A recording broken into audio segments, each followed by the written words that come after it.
Hey, girl. Down on your luck?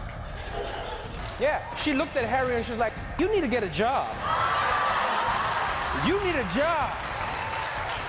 You a grown-ass man. You can't still be living in your mama's house, Harry.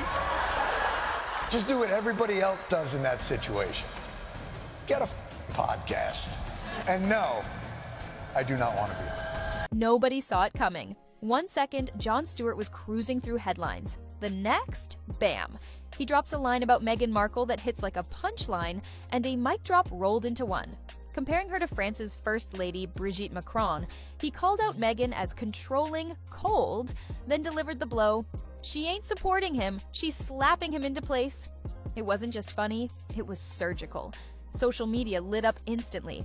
Clips went viral, hashtags popped off, and memes exploded across TikTok and Twitter. Just like that, Meghan's public image shifted. It wasn't rage this time, it was mockery. And that's worse. The tone flipped from sympathy to satire overnight. The internet wasn't mad, it was entertained. And once people start laughing at you, it's hard to pull that back. But this joke wasn't just about laughs. Next up, the Brigitte Macron comparison wasn't random, and it made the burn even deeper. Here's where it gets spicy. Jon didn't pull Brigitte Macron's name out of nowhere. That was intentional. Brigitte's public image in France has always been complicated.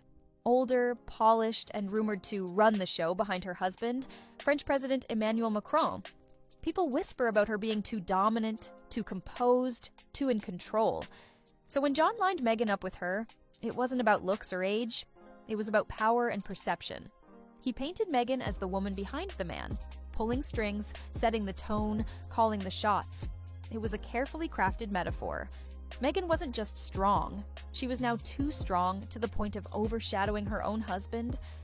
Suddenly, the narrative wasn't about Meghan being mistreated. It was about Harry being managed.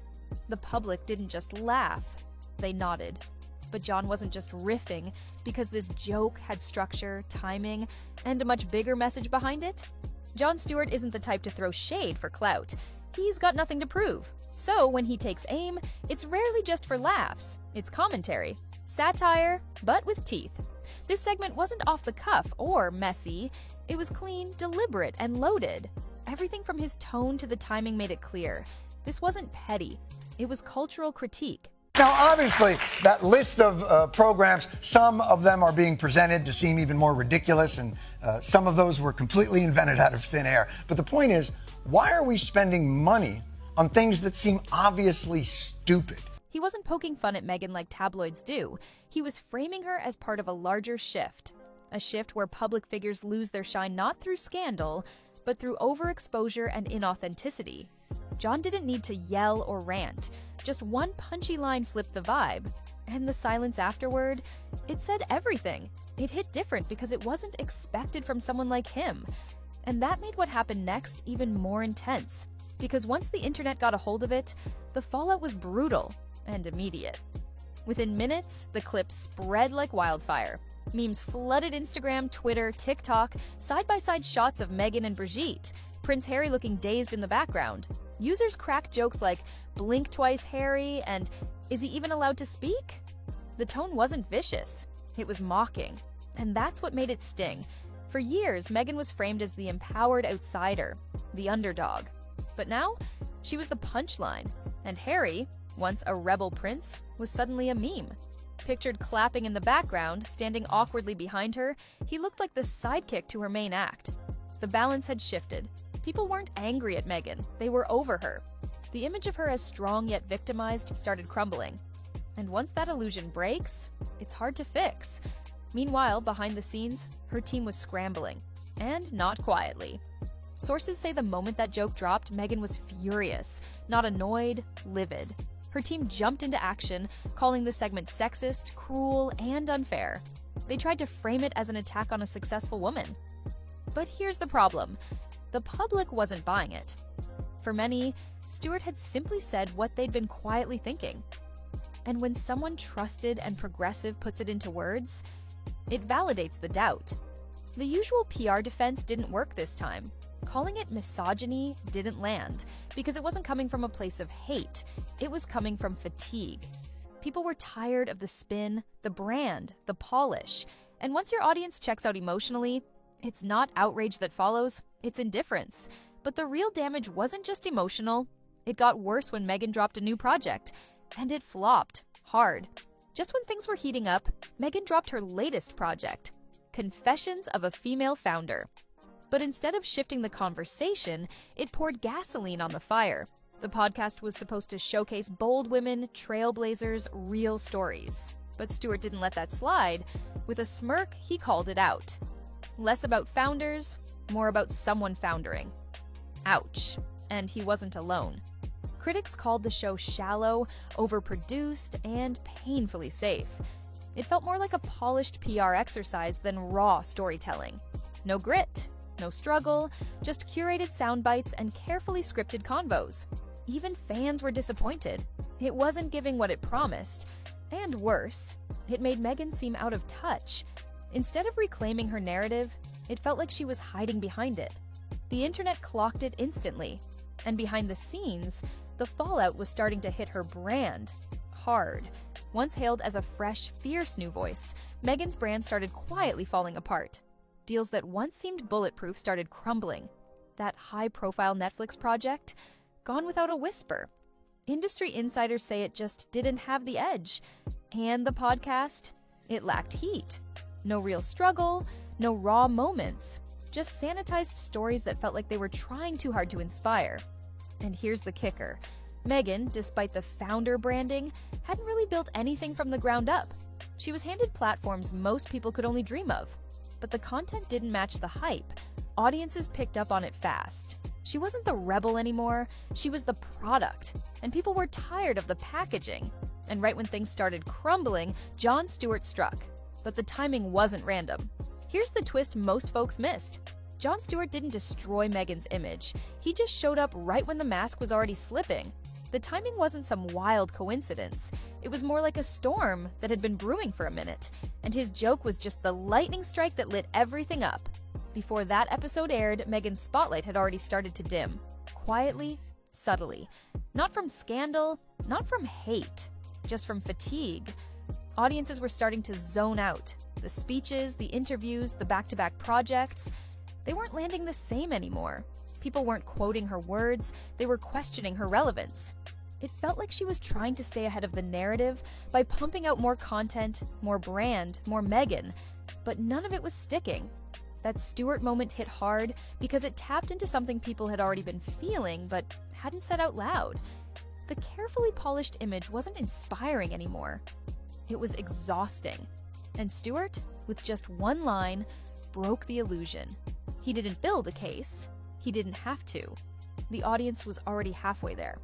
That's why the joke hit like a gut punch. Not because it was mean, but because it was real. He wasn't exposing some buried scandal. He was saying what millions were already whispering.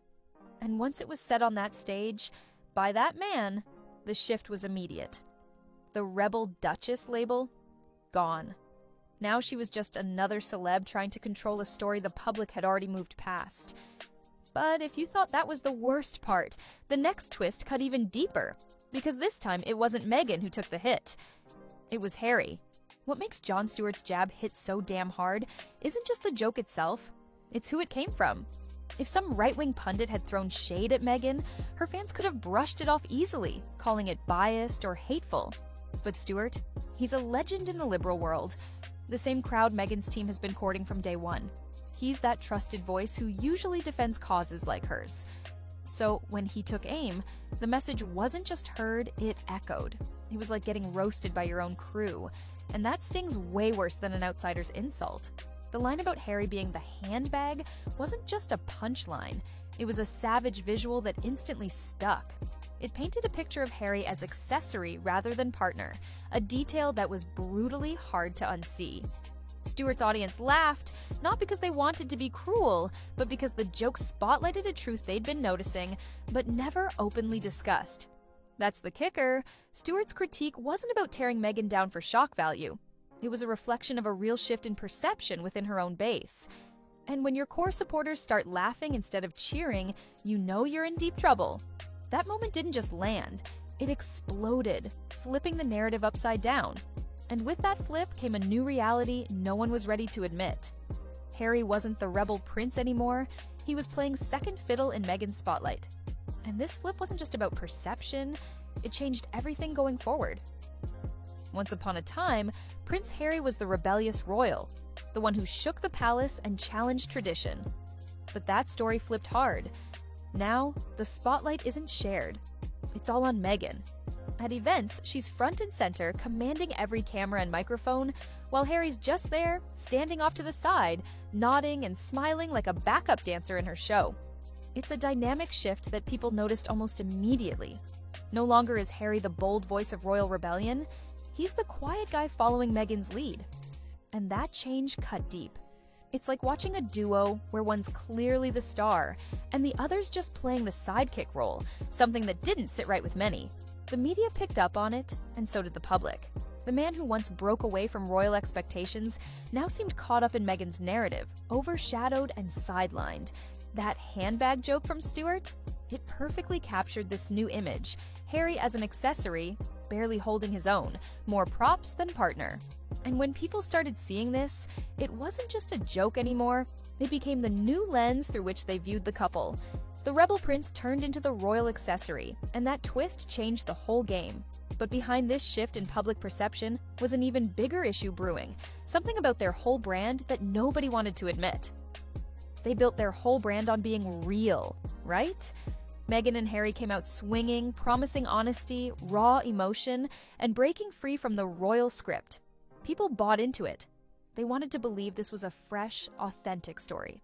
But the thing is, as time passed, that realness started feeling more like a carefully edited production. The documentaries, the interviews, the photo ops, they all began to look less like genuine moments and more like stage scenes in a reality show. There was a glossy filter over everything, a vibe that said, look how authentic we are, without actually letting people see the messy, imperfect parts. And that's when the cracks started to show.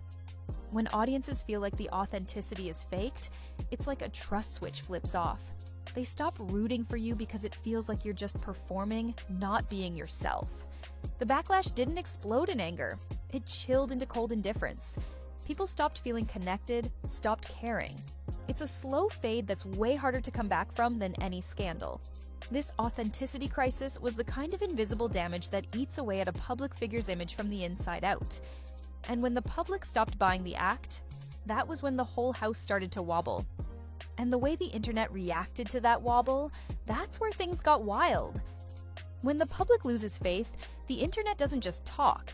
It turns your whole vibe into a joke.